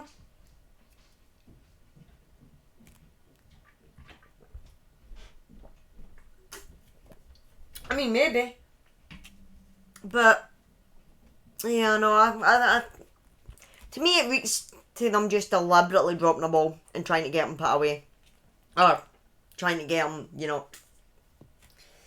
unalived. Now, not that it mattered what his lawyers done anyway. Because the jury knew that he was clearly insane. They knew that. But they also knew that he had to be stopped. The jury were in a really precarious position here.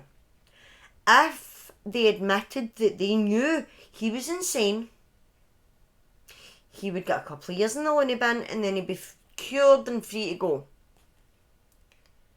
They couldn't allow that.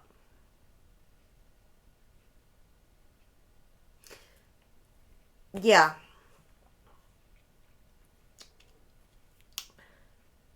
If the jury came back not guilty by reason of insanity, in a couple of years he'd be out. Yeah, they were going for the softer sentence, but the jury couldn't allow that. So knowing that he was insane. They found him sane and therefore guilty. And the judge ordered the death sentence. Well done to that jury and that judge. That's all I can say. They knew they had to stop him, and the only way to do that would be to say that he was not insane. So they did it. And he was sentenced to death.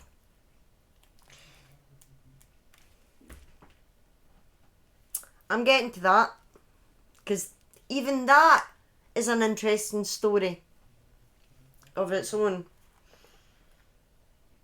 Nothing in this case is simple and straightforward, I swear to God.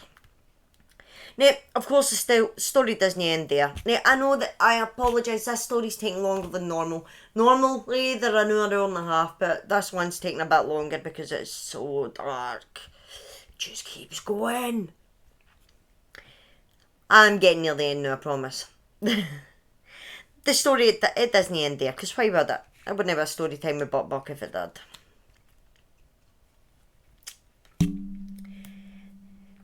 After being sentenced to death, Fish confessed to yet another murder.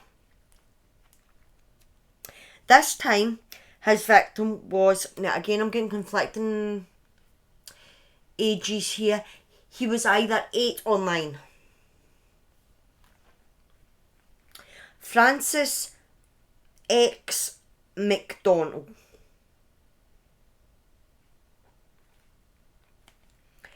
He was killed on Staten Island. The little Francis was playing on the front porch of his family's home on the 15th of July 1924. So we're going back even further in Fish's history.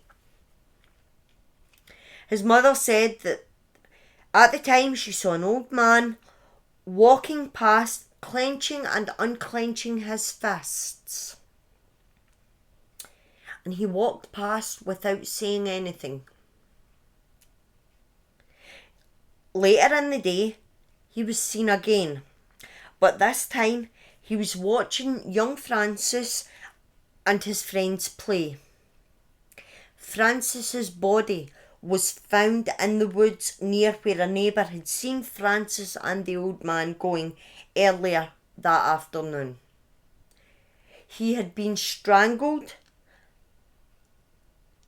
He had been assaulted and then strangled with his suspenders, like his wee suspenders that he was wearing to keep his trousers up. So there was a third victim, or a first victim technically, but unlike the two later cases, this little boy's body, braces we call them. This little boy's body was found unmutilated, albeit whole, and his parents were able to bury him. They didn't know who had killed him at the time, but he was found whole and his parents were able to bury him. Yes, it's sad that they were burying their child in the first place, but at least for this family, they got better than what little Grace Budd's family and little Billy Gaffney's family got. At least they got closure. Yeah. So they got to say goodbye to their son. They didn't later discover that a monster had ate their baby. Again, sentences I never thought I'd say. Last page, guys. No, this one, I did warn you last week that grab a drink, but I wouldn't recommend the snacks because it's going to be a long one. Right. Oh, no, wait. I nearly missed a paragraph again. What the hell? I've got no weirdos coming into my chat this time. Aye. So, Fish arrived on death row at Sing Sing Correctional in March of 1935. And at 11:06 on the 16th of January 1936, he entered. Glad to hear it, Conch. He entered the electric chair chamber and was pronounced dead 3 minutes later. He is buried at Sing Sing Correctional Prison Cemetery. But, of course, always to have the last laugh, Mr. Fish's execution didn't go as planned. I mean, it did to... Oh, no, you're about to find what they did. For those 3 minutes, he suffered. All thanks to himself. It did go as planned to the extent that that son of a bitch was dead. But it was not an easy time getting him to that. That wasn't easy for him anyway. Yeah. He was recorded saying that electrocution would be the supreme thrill of my life. And just before the switch was flipped, he stated his dying words, "I don't even know why I'm here."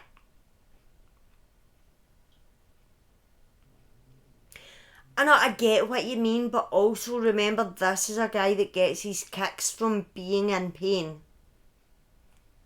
So would he really want him to suffer that much knowing that he's enjoying it? I'd have preferred a quick painless death where he get nae kick out it. Personally.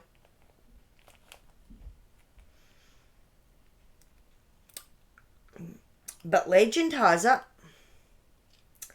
that his execution took longer than normal due to the numerous needles inserted into his groin, which disrupted the flow of electricity.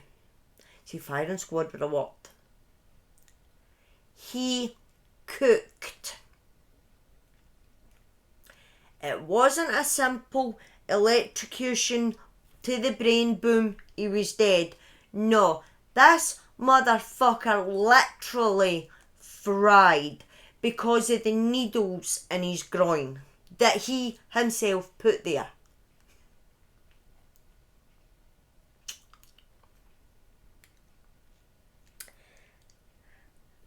That means that Captain Spaulding was right in what he said during the murder raid in House of 1,000 Corpses.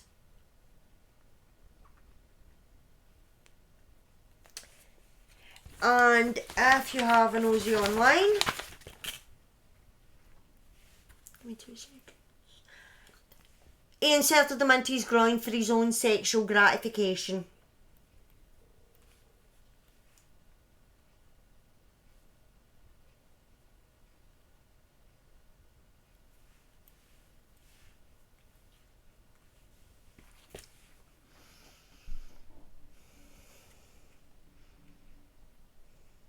Don't know if you can see that, but that is an x-ray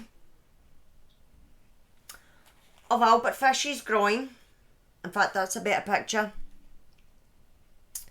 where you can see all those little lines, needles.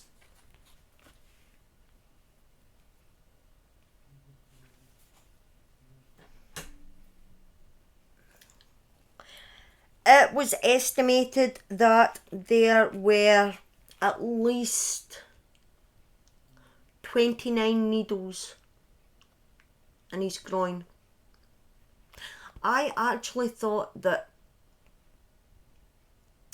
what Rob Zombie had written into House of a Thousand Corpses about him. The first bit, aye, definitely true, but the second bit, no. Turns out as well, the spanking with the paddle with the nails in it, he got his kids to do that to him. He never hurt his kids or his stepkids. Nope, at least 29. But he never hurt his kids or his stepkids, but he got them to hurt him. He would be spanked with a paddle with nails on it. But remember, this is a guy that doused wool and lighter fuel, shoved it up his ass and lit it. So, yeah, he's not a nice man. No, he's getting into a few weird things, you know, because we learned some new words here tonight that I'm never I feel dirty knowing that I know the meaning of those words. God, I feel so dirty. So, yeah, that is an x-ray of Albert Fish's pelvis with it. Some 29 plus needles inserted into it.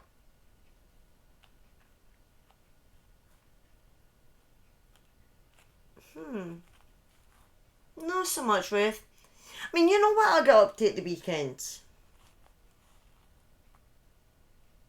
Talk to you. And sit on here and talk. That's needles. And wool up the ass and setting up this. No.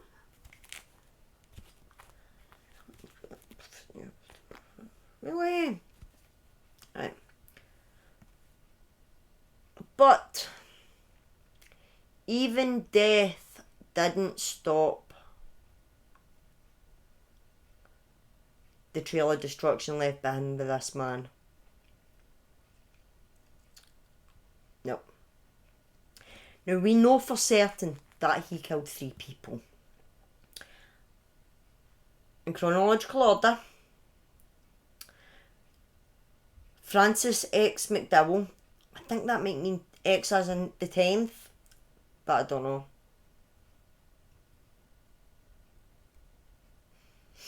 Oh yeah. Aged 8 or 9, 15th of July 1924. Billy Gaffney. Aged 4 or 8, the 11th of February 1927. And Grace Budd, aged 10, the 3rd of June 1928. Even though he denied being responsible for any more murders, we've learned that he is a compulsive pathological liar. And Detective William Canton, the man responsible for his capture, believed that Fish may also have been the Brooklyn vampire, a rapist and murderer who targeted mostly children at the same time. Now, the vampire, I don't know why he was called the Brooklyn vampire, I don't know. But the vampire's victims were Emma Richardson, aged 5, killed on the 3rd of October 1926. Yetta Abramowitz, I actually got that right, aged 12, who in 1927 was strangled and beaten on the roof of a 5-storey apartment building in the Bronx. She passed away in hospital soon after she was found. Robin Jane Liu, aged 6, killed 2nd of May 1931.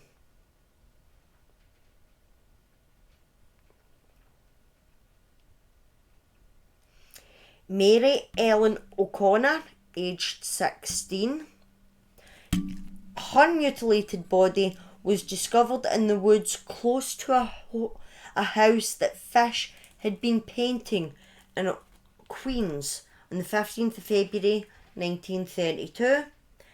And last but not least, Benjamin Collins, aged 17. Now, he was a banking heir, married, was killed on his yacht. His young daughter was there as well. His daughter and wife survived. And he was killed on his private yacht on the 15th of December 1932. Now, that one, Benjamin Collins' case, is an interesting one because the family were on the yacht, on the privately owned yacht, when they were boarded by an older, thin, tall, grey man. Greying man, and a young lad. And apparently, but there's a lot of different stories surrounding that particular case, which leads me, for what I've been digging, to not only believe it's not a Brooklyn vampire case, but I certainly don't believe it was a Fish case. The description fits Fish by all means. Tall, thin, grey, older. The description fits him, but he had an accomplice. The young daughter, was put into a boat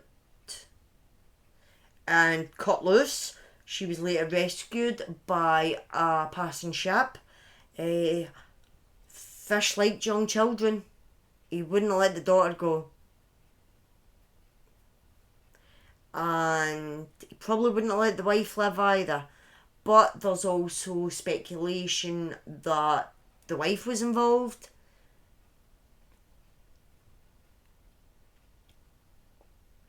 Yeah, see, that particular case, because of the witnesses, survivors, the fact that it was at sea, the fact that he had an accomplice, I think there was more to it than that. There's been rumours, and obviously because it was a banking heir, money, so people were interested in this particular one.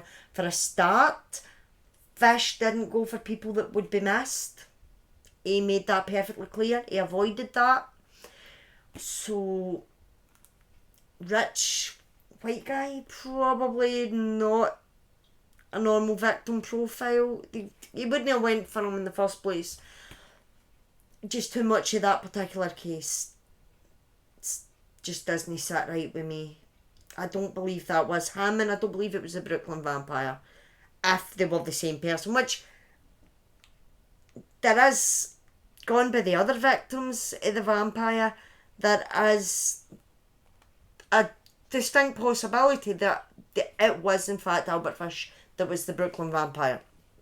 But Benjamin Collins, to me, was not a vampire victim, and he wasn't an Albert Fish victim. Maybe the wife did it. Maybe he owed some people some money. Maybe it was gang related. I don't know, but I don't think it was related to this at all. And also the information on him is really sketchy, because I've got written down here that he was 17, and for what I can find out, that was his age. But apparently he was also married, and his daughter was 5 years old, which would have meant he was 11, 12 when she was born. Oh no, I haven't. Ooh, I'm going to look into that one. That one's new to me. But no, I don't I don't think the Collins case was Fish or was the Brooklyn Vampire.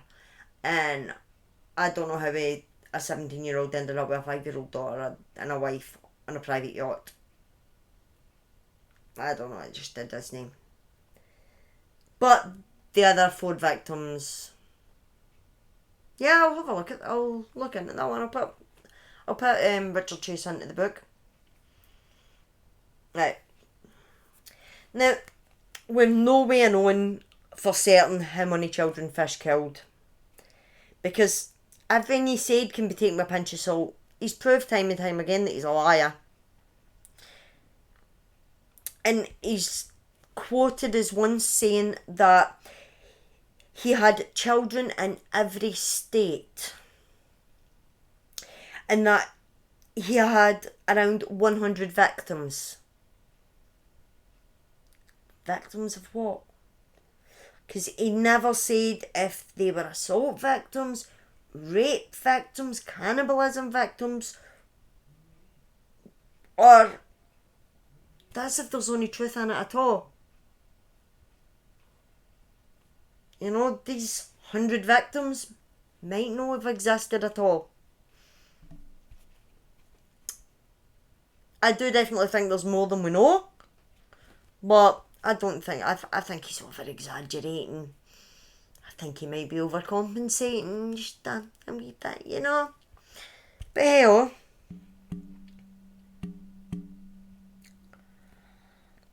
all we know for certain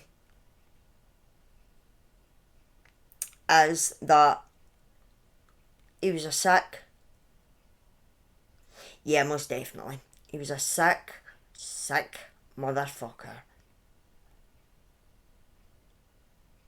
And he loved, for whatever reason, hurting, killing children. And he loved having pain inflicted on himself. And he loved torturing the mothers of the children he'd killed.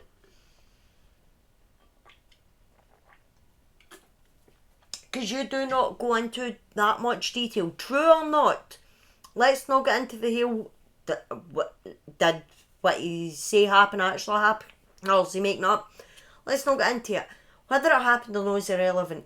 The fact is, he went into so much detail as to what he done to those poor children, to their mothers. He didn't know that Mrs. Budd was illiterate. He intended her to read that letter. That letter was addressed to her. So he gets his thrills, his kicks out of torturing the mothers of his victims that he's already tortured and killed. It's, yeah. I wish when they'd locked him up, they'd kept him locked up the first time. See, when they locked him up in 1909, I want to say. Or just it'll be 3.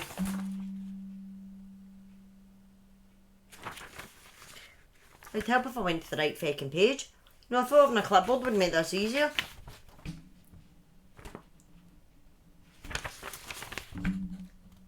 (1903), when he was arrested for embezzlement. I genuinely wish somebody had killed him in prison, to be fair. Because then none of it would have happened.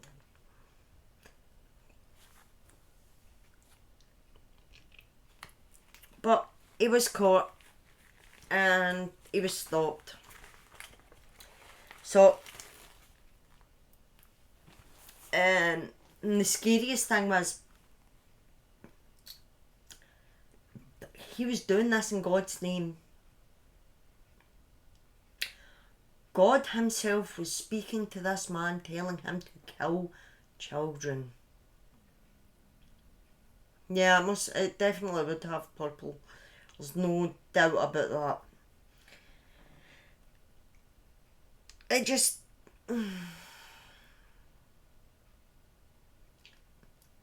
I don't know. I mean... he was never going to... he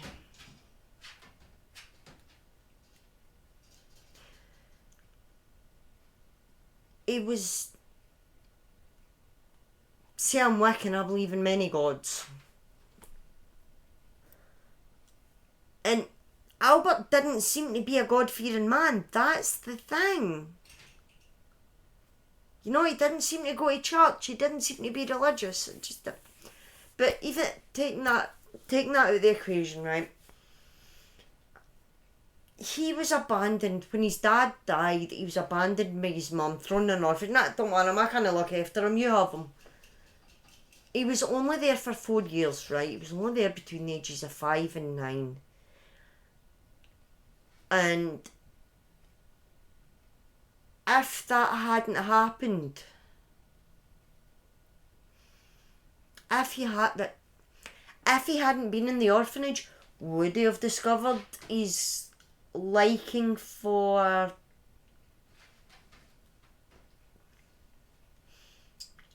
would he have discovered he was a masochist?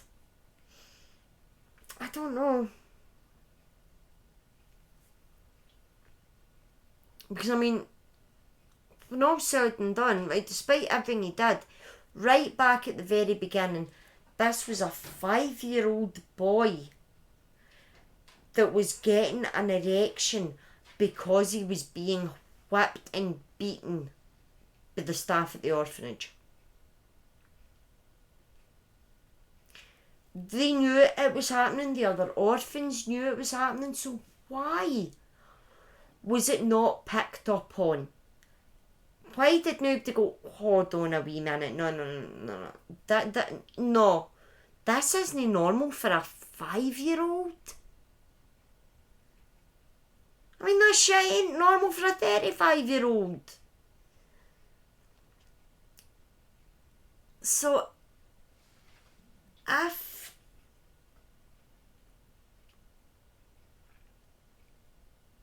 see, I actually don't know.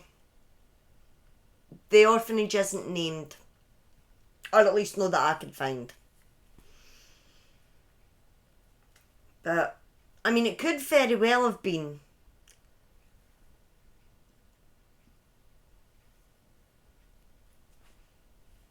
Because I do know that they were very strict. But, again, had it been a Catholic orphanage, they would certainly have dealt with the erection issue. I mean, they would have probably continued beating him for it because it was wrong, but they would have tried, I guess.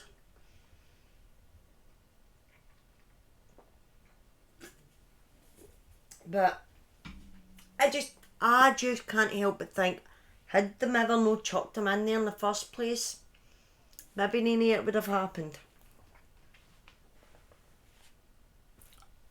Maybe he would just have waited till he was older before eating shit and drinking piss as a 12-year-old boy with a local paper boy. It's certainly, I mean, like I said, I'm not giving him excuses. He was off his rocker, but he never stood a chance. I mean, granted, he could have ignored these urges. He could just have stuck to going to hookers and getting scalped. But yeah, we're never going to know, because what's done is done. And that's the reason why I keep telling these stories, because yes, they're gruesome, they're horrific, and we don't want to admit it happened, but we're never going to learn from past mistakes if we pretend it never happened. You're never going to learn from history if you forget it existed. That's the way I see it.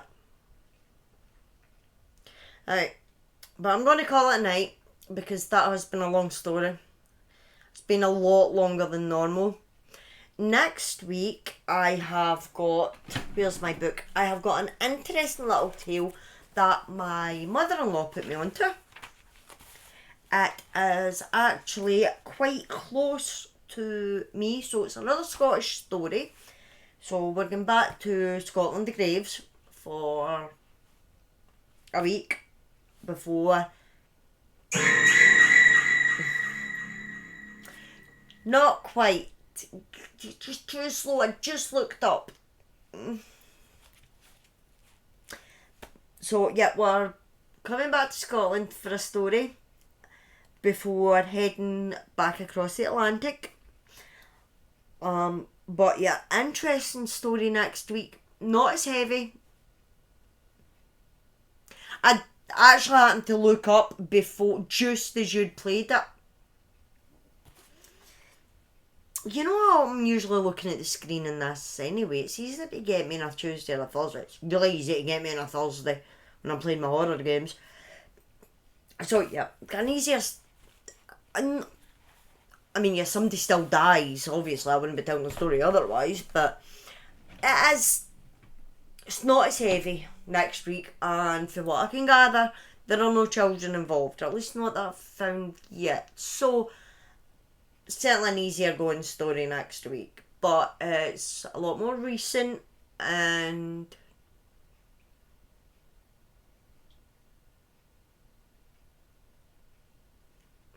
yep, definitely purple. Yeah. But so I'm going to call it a night there. Thank you so much to everybody that joined.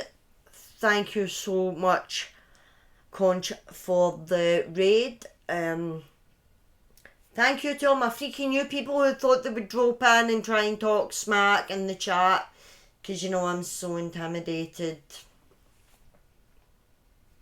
Yours didn't see, but some of the messages got held by, you get flagged as a suspicious user. Apparently he hates me because I'm Scottish and we should have stayed slaves.